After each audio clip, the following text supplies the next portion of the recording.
고요한 시간, 주님의 은혜를 사모하는 여러분의 마음에 평강이 함께 하시기를 기도합니다. 오늘 우리가 함께 나눌 이야기에 앞서 만약 이 말씀이 여러분의 마음에 울림을 준다면 좋아요와 공유를 통해 더 많은 영혼에게 이 은혜를 전해주십시오. 구독을 통해 이 귀한 여정에 계속 동행해 주신다면 그것은 저희에게 큰 힘이 될 것입니다. 이 모든 나눔의 행보 위에 하나님의 축복이 가득하기를 소망합니다. 사랑하는 성도 여러분, 우리는 예배라는 말을 들으면 무엇을 가장 먼저 떠올리십니까? 아마도 많은 분들이 주일 아침 교회 의자에 앉아 찬양팀의 인도에 따라 찬송을 부르고 성가대의 아름다운 목소리에 귀 기울이며 목사님의 설교를 듣는 모습을 그릴 것입니다. 물론 그것은 귀하고 소중한 예배의 한 부분입니다. 하지만 만약 우리의 예배가 그 주일 오전에 1시간에만 머문다면 우리는 하나님께서 의도하신 예배의 광대함과 깊이를 놓치고 있는 것일지도 모릅니다. 진정한 예배는 건물이나 특정 순간에 갇히지 않습니다. 그것은 하나님께 온전히 내어드린 삶의 숨결 그 자체이며 그분의 영광을 만난 마음이 터져나오는 자연스러운 반응입니다. 우리의 모든 순간, 모든 행동 속에서 말입니다. 사도 바울은 로마서 12장 1절에서 이렇게 권면합니다. 너희 몸을 하나님이 기뻐하시는 거룩한 산 제물로 드리라. 이는 너희가 드릴 영적 예배니라. 바울은 이 말씀을 목회자나 특별한 직분을 가진 사람에게만 한 것이 아닙니다. 바로 오늘을 살아가는 모든 믿는 자, 바로 당신과 저에게 하신 말씀입니다. 우리의 한 걸음 한 걸음, 우리가 내뱉는 한마디 한마디, 그리고 우리가 내리는 모든 결정이 예수님의 발 앞에 놓이는 거룩한 제물이 되는 삶으로 우리를 부르고 있는 것입니다. 한번 생각해 보십시오. 모든 행동에서 하나님을 진정으로 영화롭게 한다는 것은 무엇을 의미할까요? 그것은 아침에 눈을 뜨고 발이 채 바닥에 닿기도 전에 마음으로 주님, 오늘 이 하루도 주님의 것입니다. 라고 속삭이는 것입니다. 그것은 단지 월급을 벌기 위해 직장에 가는 것이 아니라 그 공간에 하나님의 임재를 가지고 들어가는 것입니다. 그것은 마치 왕을 위해 식탁을 차리는 것과 같은 정성으로 가족을 위해 식사를 준비하는 것입니다. 왜냐하면 실제로 우리는 만왕의 왕이신 그분 앞에서 살아가고 있기 때문입니다. 우리가 평범한 일상의 순간들을 거룩한 것으로 보기 시작할 때 모든 것이 변화됩니다. 저는 특별한 사역이나 거창한 부르심이 없다고 생각했던 수많은 사람들을 보아왔습니다. 하지만 그들은 가장 조용한 방식으로 하나님을 영화롭게 했습니다. 낯선 이에게 건네는 따뜻한 미소, 아픈 아이를 위해 속삭이는 간절한 기도, 험담과 가십의 자리를 떠나기로 한 결단, 마음속 모든 것이 쓴뿌리를 붙들고 싶어 할 때 용서하기로 선택하는 것. 친구 여러분, 바로 그것이 예배입니다. 그것이 바로 하나님을 영화롭게 하는 삶입니다. 하지만 기억해야 할 것이 있습니다. 예배는 단지 우리가 무엇을 하는가에 관한 것만이 아닙니다.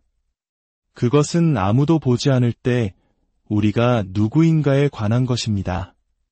당신이 완벽한 음정으로 모든 찬송을 부를 수 있다 해도 만약 당신의 마음이 주님으로부터 멀리 떨어져 있다면 그것은 단지 소음에 불과합니다. 하나님은 완벽한 연주자를 찾고 계신 것이 아닙니다. 그분은 진정한 예배자를 찾고 계십니다. 영으로 겸손히 엎드려 나의 뜻이 아니라 아버지의 뜻이 이루어지이다. 라고 고백하는 사람들을 말입니다. 성전에서 헌금하던 한 과부의 이야기가 떠오릅니다.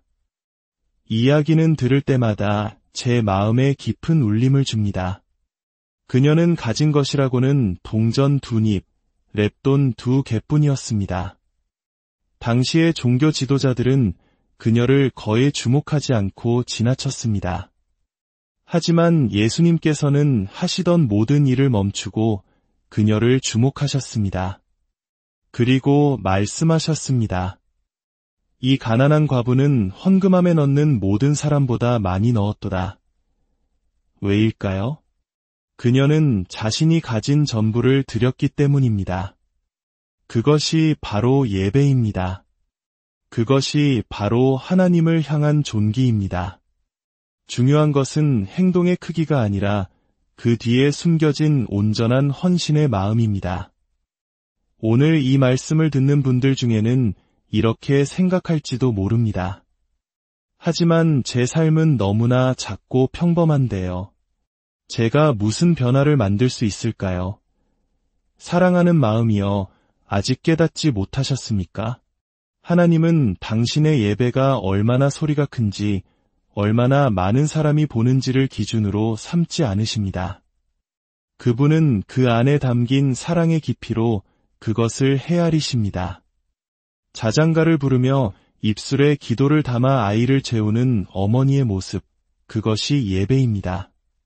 부정직한 이익을 포기하고 정직을 선택하는 사업가의 결단, 그것이 예배입니다. 하나님을 조롱하는 무리 속에서 유를 위해 홀로 서는 10대, 그것이 바로 예배입니다. 그리고 여기에 영광스러운 진리가 있습니다. 우리가 이렇게 살아갈 때 하나님께서 응답하십니다. 그분은 자기 백성의 찬양 중에 거하시며 가까이 나아오는 자들에게 가까이 오십니다. 당신의 삶에서 그분의 능력을 보기 원하십니까?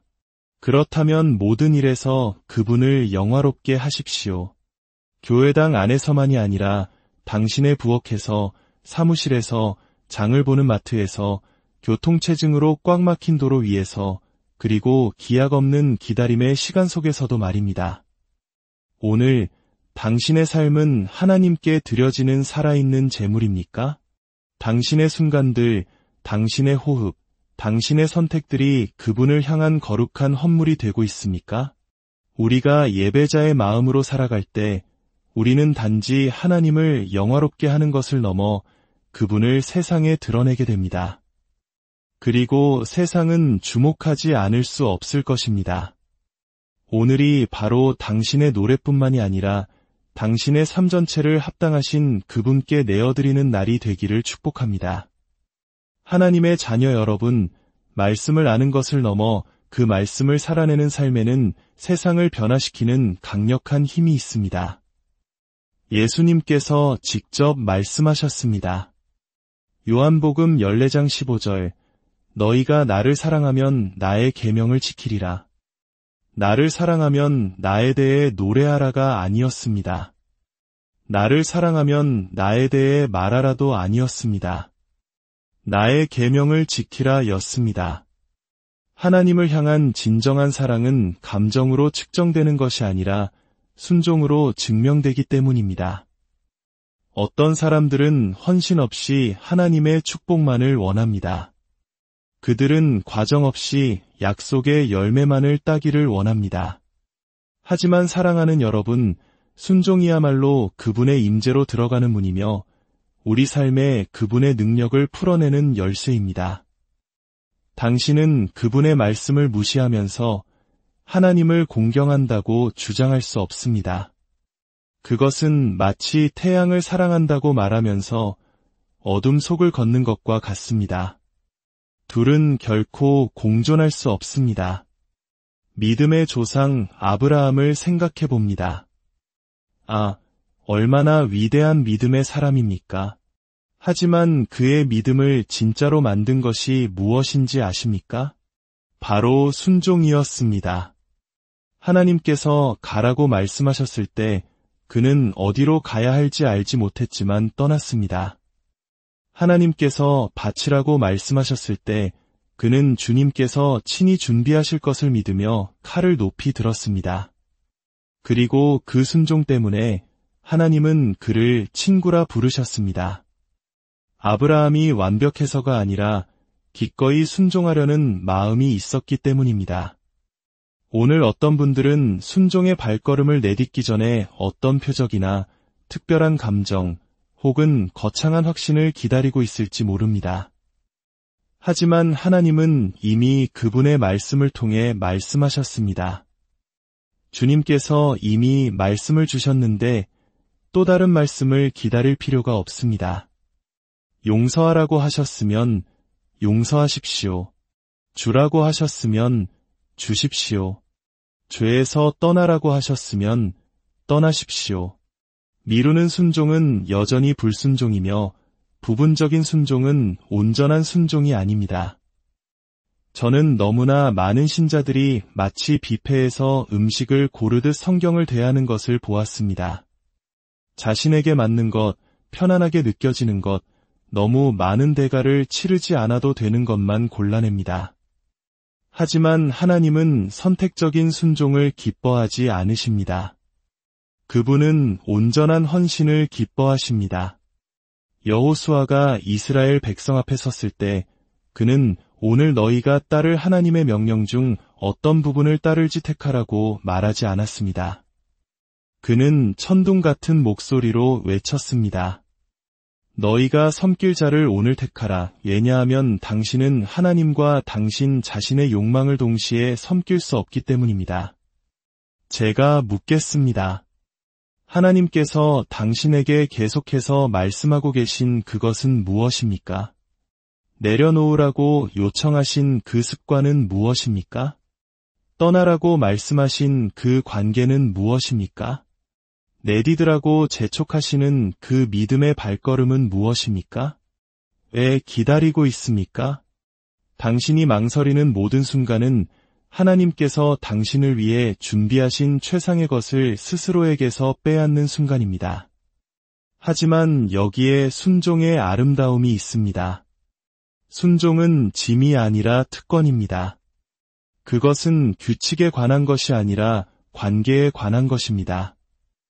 예수님께서 내 멍에는 쉽고 내 짐은 가벼움이라고 말씀하셨을 때 그분은 진실을 말씀하셨습니다.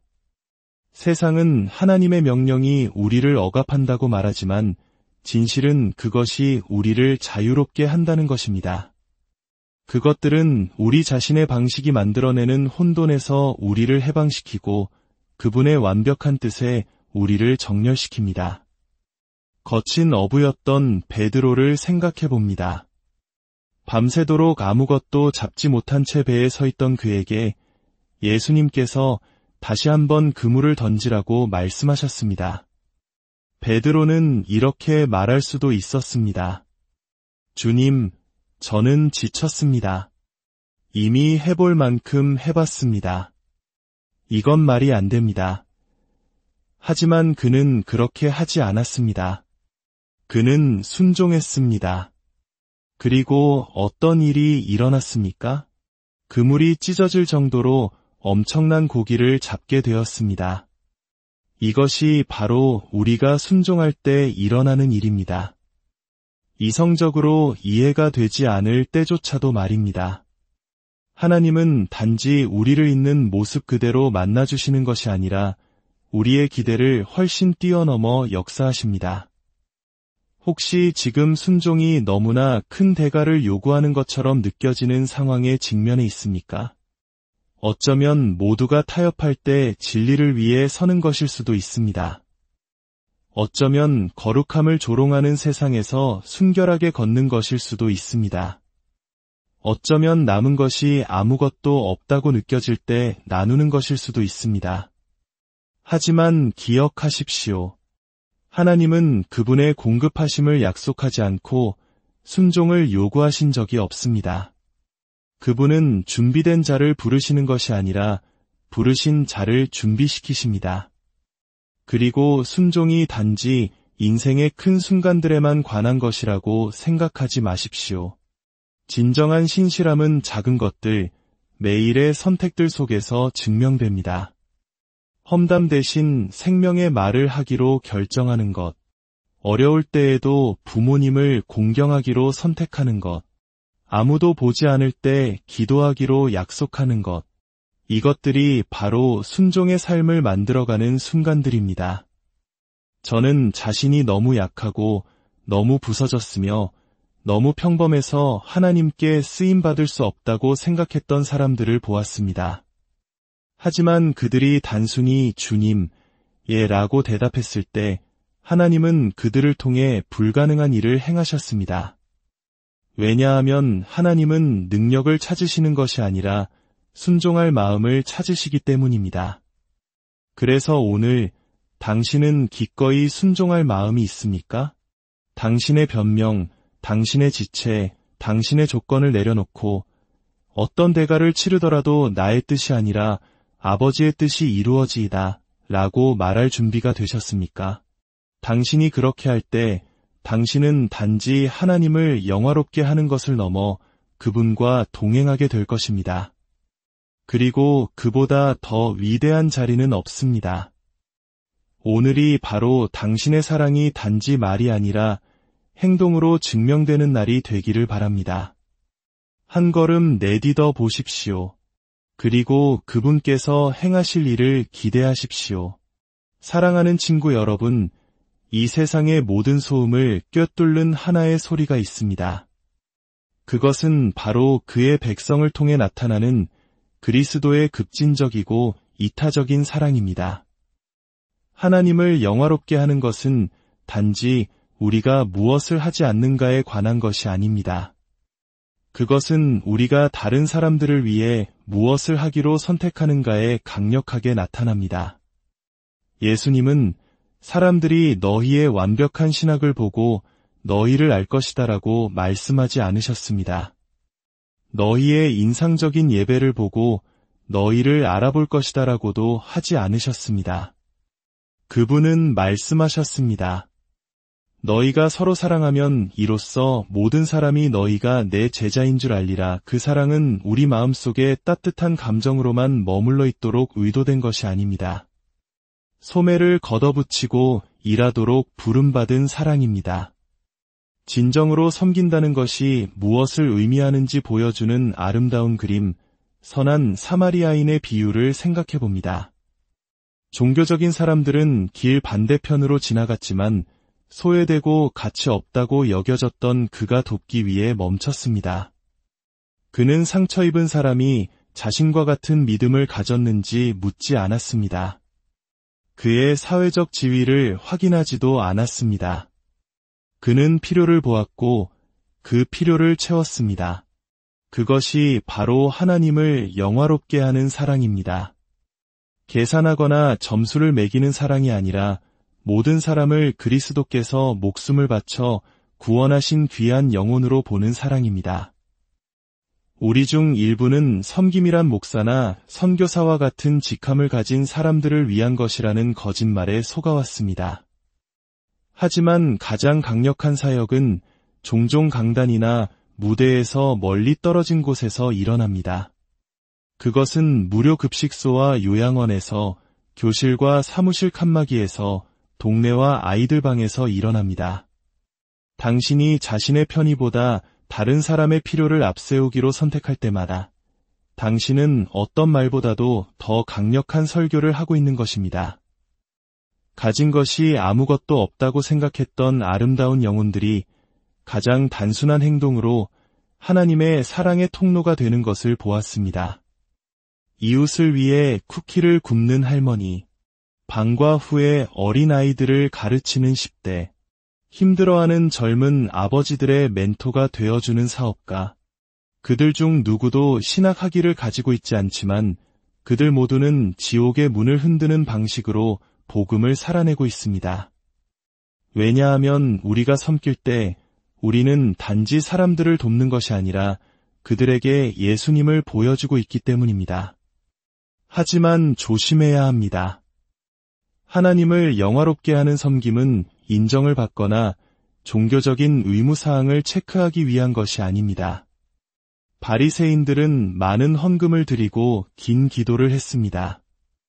하지만 예수님은 그들을 해칠한 무덤이라고 부르셨습니다. 왜일까요? 그들의 섬김은 사랑이 아닌 교만에서 나왔기 때문입니다. 진정한 섬김은 얼마나 많은 사람이 보는가로 측정되는 것이 아니라 얼마나 많은 사랑이 동기가 되었는가로 측정됩니다.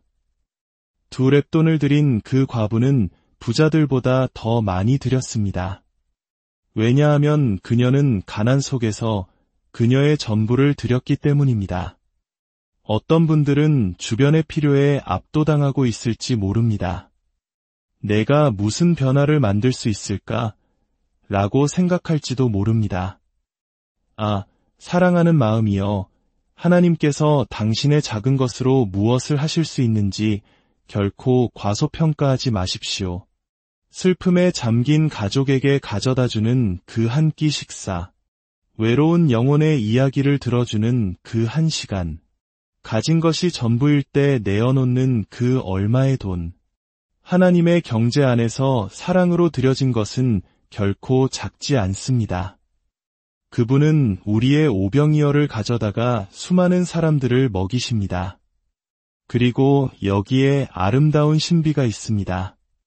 우리가 다른 사람들을 섬길 때 우리는 사실 그리스도 자신을 섬기고 있는 것입니다. 너희가 여기 내 형제 중에 지극히 작은 자 하나에게 한 것이 곧 내게 한 것이니라. 당신이 샌드위치를 건네준 그 노숙인이 바로 예수님이었습니다. 당신이 돌봐준 그 싱글맘이 바로 예수님이었습니다. 당신이 방문한 그 수감자가 바로 예수님이었습니다. 우리가 가장 작은 자를 섬길 때 우리는 하나님의 심장 바로 그곳을 만지고 있는 것입니다. 하지만 이 섬김은 대가를 요구할 것입니다. 당신의 시간, 당신의 편안함, 당신의 자원을 요구할 것입니다. 모든 것을 쏟아부어 텅 빈 것처럼 느껴지는 날들도 있을 것입니다. 하지만 왕국을 위해 소진되는 기쁨이란 바울이 가장 잘 표현했습니다. 내가 너희 영혼을 위하여 크게 기뻐함으로 나의 모든 것을 다 내어주고 또 내 자신까지도 내어주리니 이것이 진정한 섬김의 마음입니다. 대가를 계산하는 것이 아니라 하나님께 쓰임받는 것을 온전한 기쁨으로 여기는 것입니다. 어떤 분들은 하나님을 섬길 큰 순간을 기다리고 있습니다. 그러는 동안 매일 신성한 약속들이 당신을 스쳐 지나가고 있습니다. 격려가 필요한 동료, 장보는 것을 도와줄 필요가 있는 이웃, 미소가 필요한 낯선 사람, 무대를 찾느라 당신의 사역을 놓치지 마십시오. 가장 강력한 플랫폼은 당신의 식탁, 당신의 작업대, 혹은 당신의 집 앞 보도블록일 수 있습니다. 저는 도르가를 생각합니다. 그녀의 사역 전부는 과부들을 위해 옷을 만드는 것이었습니다. 그녀가 죽었을 때 그 방은 그녀가 만든 옷을 입은 사람들로 가득 찼습니다. 설교도 기적도 없었습니다. 단지 공동체를 변화시킨 단순한 사랑의 행위뿐이었습니다. 그리고 베드로가 그녀를 죽음에서 일으켰을 때 그녀가 무엇을 했는지 아십니까? 그녀는 바로 섬김의 자리로 돌아갔습니다. 왜냐하면 다른 사람을 사랑하는 기쁨을 발견하면 그것이 당신의 삶이 되기 때문입니다. 그래서 오늘 저는 묻습니다. 당신은 누구의 짐을 짊어질 수 있습니까? 누구의 눈물을 닦아줄 수 있습니까? 누구의 굶주림을 채워줄 수 있습니까? 하나님께서 당신을 통해 누군가를 사랑하시도록 허락하지 않고 이 하루를 끝내지 마십시오. 세상은 우리의 믿음이 진짜인지 보기 위해 굶주린 채 지켜보고 있습니다. 우리의 말뿐만 아니라 우리의 손과 발로 그들에게 예수님을 보여줍시다. 우리가 그리스도의 사랑으로 섬길 때 우리는 단지 사람들을 돕는 것이 아니라 영혼을 바꾸고 있는 것입니다. 한 번에 하나의 사랑의 행위로 말입니다. 사랑하는 친구 여러분, 오늘 하늘을 가로질러 울려 퍼지는 소리가 있습니다. 그것은 하나님 앞에서 온전한 진실함으로 걷는 백성을 향한 부르심입니다. 단지 스포트라이트가 비출 때만이 아닙니다. 다른 사람들이 지켜볼 때만이 아닙니다. 오직 아버지만이 보시는 은밀한 곳에서 말입니다. 왜냐하면 어둠 속에서 우리의 모습이 바로 우리의 진짜 모습이기 때문입니다. 그리고 하나님은 그들의 사적인 삶이 공적인 고백과 일치하는 사람들을 찾고 계십니다. 세상은 가짜를 멀리서도 알아봅니다. 월요일부터 토요일까지의 삶이 다른 이야기를 한다면 그들은 주일 아침의 종교에 감명받지 않습니다.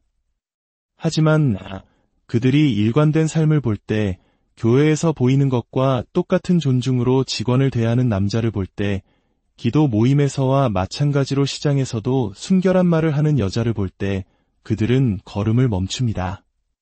바로 그때 그들은 묻기 시작합니다. 이 사람은 무엇이 다른가? 다니엘은 이것을 이해했습니다. 왕의 칙령이 그를 타협하게 만들려 했을 때 그는 거창하게 반항하는 모습을 보이지 않았습니다.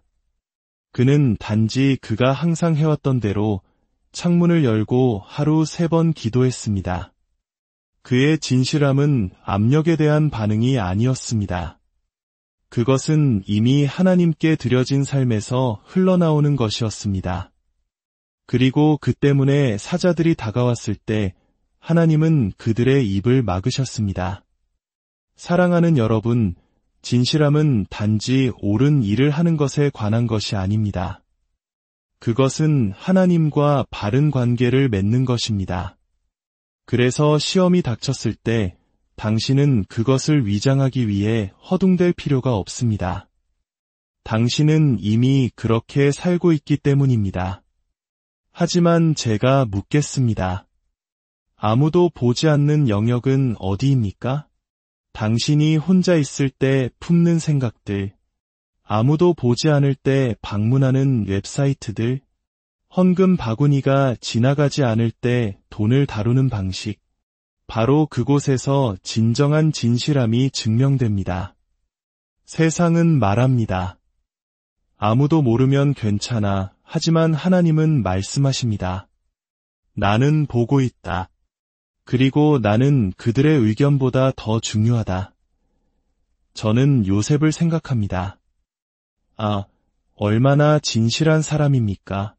보디발의 아내가 그를 유혹하려 했을 때 그는 결과를 따지거나 어떻게 빠져나갈 수 있을지 고민하지 않았습니다. 그는 단지 이렇게 말했습니다. 내가 어찌 이 큰 악을 행하여 하나님께 죄를 지으리이까? 그는 단지 죄를 피하고 있었던 것이 아닙니다. 그는 아버지와의 교제를 지키고 있었던 것입니다. 여기에 진리가 있습니다. 아무리 작은 타협이라도 우리와 하나님 사이에 거리를 만듭니다. 하지만 대가를 치르더라도 순결하게 걷기로 한 모든 선택은 우리를 그분의 마음에 더 가까이 이끌어줍니다. 어떤 분들은 지금 시험에 직면해 있습니다. 편법을 쓸 기회, 진실을 흐릴 기회, 이번 한 번만 탐닉할 기회 말입니다. 원수는 속삭일 것입니다. 그렇게 큰일 아니야. 하지만 저는 당신에게 말합니다. 그것은 큰일입니다. 왜냐하면 진실함은 타협의 크기에 관한 것이 아니기 때문입니다. 그것은 그 뒤에 있는 원칙에 관한 것입니다. 댐의 균열은 처음에는 작아 보일 수 있지만 전체 벽을 무너뜨리기에 충분합니다. 진실함은 항상 시험받을 것입니다. 우리가 정직하게 살 때 그것은 방패가 됩니다. 당신이 하나님과 사람 앞에서 완전한 정직함으로 걸을 때 당신은 원수의 고발을 무장해제시킵니다. 사탄이 당신을 비방할 수 있습니다. 사람들이 당신을 오해할 수 있습니다. 하지만 하나님 앞에서의 당신의 깨끗한 양심이 당신에 닫힙니다. 욥처럼 당신은 말할 수 있습니다. 내가 죽기 전에는 나의 온전함을 버리지 아니할 것이라. 저는 너무나 많은 재능 있는 남녀들이 자신의 삶을 구획화할 수 있다고 생각했기 때문에 그들의 부르심이 난파되는 것을 보았습니다. 그들은 주일에는 능력 있게 설교하고 월요일에는 죄와 희롱할 수 있다고 생각했습니다. 하지만 하나님은 조롱당하지 않으십니다. 우리가 심는 대로 거둘 것입니다. 타협의 씨앗은 항상 쓴 열매를 맺습니다. 그러나 좁은 길을 선택하는 자들에게는 그 보상이 영광스럽습니다. 정직한 자의 성실은 자기를 인도하거니와 사람의 인정이 아니라 속임수의 일시적인 이익이 아니라 하나님과 바른 관계에 있다는 것을 아는 평안. 그것을 대체할 수 있는 것은 아무것도 없습니다. 그래서 오늘 어디를 다시 정렬해야 합니까? 당신 삶의 어떤 숨겨진 구석에 하나님의 진리의 빛이 필요합니까? 폭풍이 닥칠 때까지 기다리지 말고 당신의 인격을 세우십시오. 지금 바로 작은 것들, 보이지 않는 선택들에서 시작하십시오. 그리고 시험이 닥쳤을 때 당신은 단지 살아남는 것이 아니라 빛날 것입니다. 우리가 진실함으로 걸을 때 우리는 단지 하나님을 영화롭게 하는 것이 아니라 그분을 반영하기 때문입니다. 그리고 가짜로 가득 찬 세상에서 그런 종류의 일관성은 어떤 설교보다도 더 강력합니다. 당신의 삶이 그분의 선하심의 증거가 되게 하십시오. 모든 믿는 자의 삶에는 발밑의 땅이 흔들리는 순간이 옵니다. 당신이 붙들고 있던 약속보다 폭풍이 더 거세게 몰아치는 때, 남은 일이란 오직 신뢰하는 것뿐인 때, 당신이 출구를 보기 때문이 아니라 길을 그 손에 쥐고 계신 분을 알기 때문에 말입니다. 어떤 분들은 바로 지금 그 순간에 서 있습니다. 건강검진 결과가 좋지 않습니다. 결혼 생활이 실한 오라기에 매달려 있는 것 같습니다. 재정은 상상 이상으로 빡빡합니다. 그리고 하늘은 침묵하는 것처럼 보입니다. 원수는 속삭입니다. 너의 하나님은 지금 어디에 있느냐? 하지만 저는 선포합니다. 그분은 바로 당신의 폭풍 한가운데에 계십니다. 그리고 그분은 당신에게 한 가지 질문을 하고 계십니다. 나를 신뢰하겠느냐? 믿음은 당신이 붙들고 있는 전부가 될 때까지는 진정한 믿음이 아닙니다. 해가 빛나고 길이 명확할 때는 누구나 하나님을 찬양할 수 있습니다. 하지만 그분을 영화롭게 하는 종류의 신뢰는 산 정상에서 태어나지 않습니다. 그것은 골짜기에서 단련됩니다. 그것은 사드락, 메삭, 아벳느고와 같은 종류의 믿음입니다. 그리 아니하실지라도 우리는 절하지 아니할 것이나이다. 그것은 눈물을 통해 속삭이는 욥과 같은 순종입니다. 그가 나를 죽이시리니 내가 희망이 없노라. 그러나 그의 앞에서 내 행위를 아뢰리라. 그것이 바로 하나님의 마음을 움직이는 신뢰입니다. 우리는 잠언 3장 5대 6절을 인용하기를 좋아합니다. 너는 마음을 다하여 여호와를 신뢰하고 내 명철을 의지하지 말라. 하지만 우리는 그 의미를 정말로 이해하고 있습니까? 그것은 은행 잔고가 아니오라고 말하지만 하나님께서 나는 너의 공급자라고 말씀하실 때 당신이 당황하지 않는다는 것을 의미합니다. 의사의 진단이 불치라고 말하지만 하나님께서 나는 너의 치료자라고 말씀하실 때 당신이 무너지지 않는다는 것을 의미합니다. 세상이 포기하라고 말하지만 하나님께서 굳게 서라고 말씀하실 때 허리케인 속의 닷처럼 당신의 발뒤꿈치를 그분의 약속에 깊이 박는다는 것을 의미합니다. 우리 믿음의 아버지 아브라함을 생각해 봅니다. 그의 아들 이삭 위에 칼을 손에 들고 서 있는 모습.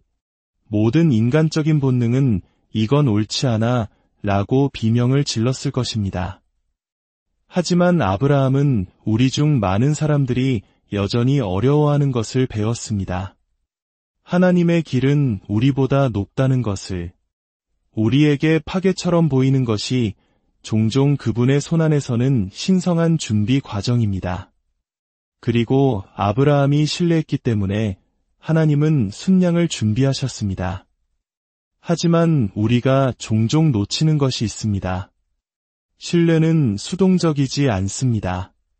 그것은 가만히 앉아서 아무것도 하지 않고 하나님께서 하늘에서 기적을 떨어뜨려 주시기를 기다리는 것이 아닙니다. 진정한 신뢰는 이해하지 못할 때에도 순종합니다. 예수님께서 밤새도록 고기잡이에 실패한 베드로에게 다시 그물을 던지라고 말씀하셨을 때 베드로는 논쟁할 수도 있었습니다. 하지만 그는 말했습니다. 말씀에 의지하여 내가 그물을 내리리이다. 그의 신뢰는 자신의 경험에 있지 않았습니다. 그것은 주인의 음성에 있었습니다. 그리고 그가 신뢰 안에서 행동했기 때문에 그는 그를 압도하는 수확을 거두었습니다. 어떤 분들은 오늘 마비되어 있습니다. 왜냐하면 당신이 한 걸음 내딛기 전에 하나님께서 전체 계획을 보여주시기를 기다리고 있기 때문입니다. 하지만 믿음은 로드맵을 요구하지 않습니다. 그것은 안내자를 따릅니다. 홍해 앞에 선 이스라엘 백성을 기억하십시오. 하나님은 그들의 발이 물가에 닿을 때까지 물을 가르지 않으셨습니다. 왜일까요? 신뢰는 움직임을 요구하기 때문입니다. 당신이 불가능을 향해 발걸음을 내딛기를 거부한다면 당신은 결코 기적을 볼 수 없을 것입니다. 원수는 신뢰하는 마음을 미워합니다. 그는 만약에와 최악의 시나리오로 당신을 폭격할 것입니다. 그는 당신이 희망했던 대로 일이 풀리지 않았던 모든 시간을 상기시킬 것입니다. 하지만 하나님의 자녀여, 당신의 과거의 실망은 하나님의 신실하심의 척도가 아닙니다. 그분의 인력은 완벽합니다. 그가 당신을 실망시킨 적이 있습니까? 그가 당신을 버린 적이 있습니까? 당신의 삶을 돌아보십시오. 당신이 끝이라고 생각했던 모든 순간 그는 마쿠에서 일하고 계셨습니다. 저는 가장 어두운 시간에 있는 성도들이 지옥의 문을 흔들 정도로 맹렬한 신뢰로 일어서는 것을 보았습니다. 암이 그들의 찬양을 훔칠 수 없었습니다. 파산이 그들의 예배를 침묵시킬 수 없었습니다. 배신이 그들의 마음을 굳게 할 수 없었습니다. 왜일까요? 그들은 세상이 모르는 것을 알았기 때문입니다. 우리의 상황이 신실하지 않을 때에도 하나님은 신실하시다는 것을, 당신이 하박국과 함께 이렇게 말할 수 있을 때 비록 무화과나무가 무성하지 못하며 나는 여호와로 말미암아 즐거워하며 나의 구원의 하나님으로 말미암아 기뻐하리로다. 당신은 흔들리지 않는 신뢰의 자리를 발견한 것입니다. 그래서 오늘 당신이 어떤 폭풍에 직면해 있든지 저는 당신에게 도전합니다. 그를 신뢰하십시오. 단지 당신이 기도하고 있는 결과를 위해서가 아니라 결과에 상관없이 삶이 좋지 않을 때에도 그가 선하시다는 것을 신뢰하십시오. 길이 고통스러울 때에도 당신을 향한 그의 계획이 완벽하다는 것을 신뢰하십시오. 그가 허락하신 것을 그가 구속하실 것임을 신뢰하십시오. 우리가 어둠 속에서 하나님을 신뢰할 때 우리의 믿음은 다른 사람들을 집으로 인도하는 빛이 됩니다. 그리고 그것이 바로 당신이 그를 영화롭게 하는 방법입니다. 모든 답을 가지고 있는 것이 아니라 모든 것을 아시는 분께 항복함으로써 말입니다. 당신의 삶이 이렇게 선포하게 하십시오. 나는 길을 볼 필요가 없다. 나는 길을 만드시는 분을 안다. 신뢰 안에서 발을 내딛고 그가 행하실 일을 지켜보십시오. 아, 사랑하는 여러분, 하나님의 마음속에는 불타는 불이 있습니다. 우리의 존재의 모든 섬유를 태워야 할 영혼을 향한 열정입니다. 우리는 그의 사랑을 노래합니다. 우리는 그의 선하심을 간증합니다. 하지만 말해 보십시오. 마지막으로 그리스도를 알지 못하는 사람의 눈을 들여다보고 영원의 긴급함의 마음이 산산조각 났던 때가 언제입니까? 이것은 제안이 아닙니다. 그것은 위임입니다. 예수님은 기분이 내키면 가라거나 편리할 때 제자를 삼으라고 말씀하지 않으셨습니다. 그는 온 천하에 다니며 만민에게 복음을 전파하라고 말씀하셨습니다. 그것은 식료품점의 계산원을 의미합니다. 당신의 믿음을 조롱하는 동료를 의미합니다. 모든 것을 들었지만 아직 항복하지 않은 친척을 의미합니다. 예외는 없습니다. 왜냐하면 중요하지 않은 영혼은 없기 때문입니다. 저는 바울을 생각합니다. 그 위대한 사도는 말했습니다. 만일 복음을 전하지 아니하면 내게 화가 있을 것이로다. 그가 돈을 받았기 때문이 아닙니다. 그것이 그를 인기 있게 만들었기 때문이 아닙니다. 그가 이해했기 때문입니다. 사람들은 그리스도 없이 죽어가고 있다는 것을, 그리고 만약 우리가 믿는다고 말하는 것을 진정으로 믿는다면 어떻게 침묵할 수 있겠습니까? 수백만이 절망에 빠져 있는데 어떻게 이 희망을 독차지할 수 있겠습니까? 어떤 분들은 말합니다. 하지만 저는 성경을 충분히 알지 못합니다. 친구여, 예수님께서 당신을 위해 하신 일을 나누기 위해 신학하기가 필요하지 않습니다. 마가복음 5장에 귀신 들렸던 사람. 그가 자유로워진 순간 예수님은 그에게 말씀하셨습니다. 집으로 돌아가 주께서 내게 어떻게 큰 일을 행하사 너를 불쌍히 여기신 것을 내 가족에게 알리라. 훈련도 세련된 연설도 없었습니다. 단지 간증뿐이었습니다. 당신의 구속의 이야기는 당신이 깨닫는 것보다 더 강력합니다. 다른 사람들은 말합니다.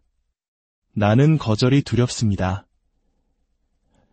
하지만 만약 베드로가 오순절의 두려움 때문에 침묵했다면 어땠을까요? 만약 초대교회가 세상을 뒤집어 놓는 대신 다락방에 숨어 있었다면 어땠을까요? 복음은 항상 멸망하는 자들에게는 거슬리는 것이었습니다. 하지만 그것은 구원을 주시는 하나님의 능력입니다. 그리고 만약 우리가 영혼이 구원받는 것보다 사랑받는 것에 더 관심이 있다면 우리는 중요한 것을 놓친 것입니다. 당신에게 그리스도를 나눈 사람이 누구였는지 기억하십니까? 거창한 설교였습니까? 아니면 단순한 대화였습니까? 거리 설교자였습니까? 아니면 할머니의 기도였습니까? 하나님은 입을 열 의향이 있는 평범한 사람들을 사용하십니다. 요한복음 4장의 우물가의 여인. 그녀는 학자가 아니었습니다. 그녀는 도덕적으로 올바르지도 않았습니다. 하지만 예수님과의 한 번의 만남 후에 그녀는 마을로 달려가 말했습니다. 와서 보라. 그리고 그녀의 간증 때문에 많은 사람들이 믿었습니다. 어떤 분들은 증거하기 위해 특별한 기름 부으심을 기다리고 있습니다. 하지만 당신은 이미 기름 부음을 받았습니다. 당신 안에는 성령님이 살아 계십니다. 초대 교회에는 마이크나 소셜미디어가 없었습니다. 그들에게는 순종과 담대함이 있었고 세상은 주목했습니다. 마지막으로 당신의 믿음이 누군가를 불편하게 만들어 당신이 왜 다른지 묻게 만든 적이 언제입니까? 만약 우리가 세상과 섞여 들어가고 있다면 우리는 우리의 사명에 실패하고 있는 것입니다. 왕 앞에 서서 떨면서도 결심했던 에스더를 생각합니다. 죽으면 죽으리이다. 그녀는 자기 백성을 구하기 위해 목숨을 걸었습니다. 우리는 무엇을 걸고 있습니까? 우리의 평판, 우리의 편안함. 우리는 그리스도의 이름을 말하는 것 때문에 죽음에 직면하고 있지 않습니다. 그리고 여기에 아름다운 진리가 있습니다. 우리가 담대하게 나아갈 때 하나님은 우리를 만나주십니다. 그는 준비된 자를 부르시는 것이 아니라 부르신 자를 준비시키십니다. 모세를 기억하십시오. 나는 말을 잘 못합니다. 하지만 하나님은 말씀하셨습니다. 내가 내 입과 함께 있으리라. 당신의 약점은 그의 강함을 위한 완벽한 발판입니다. 그래서 오늘 주위를 둘러보십시오. 잔디에 물을 주는 그 이웃, 그의 마음속에 영원히 있습니다. 휴대폰을 스크롤하는 그 10대. 그녀는 오직 그리스도만이 주실 수 있는 것을 찾고 있습니다. 추수할 것은 많되 일꾼이 적습니다. 당신의 입술을 통해 예수님이 구원하신다는 것을 누군가 듣지 않고 또 다른 해가 지게 하지 마십시오. 정죄가 아니라 긍휼로, 압박이 아니라 열정으로.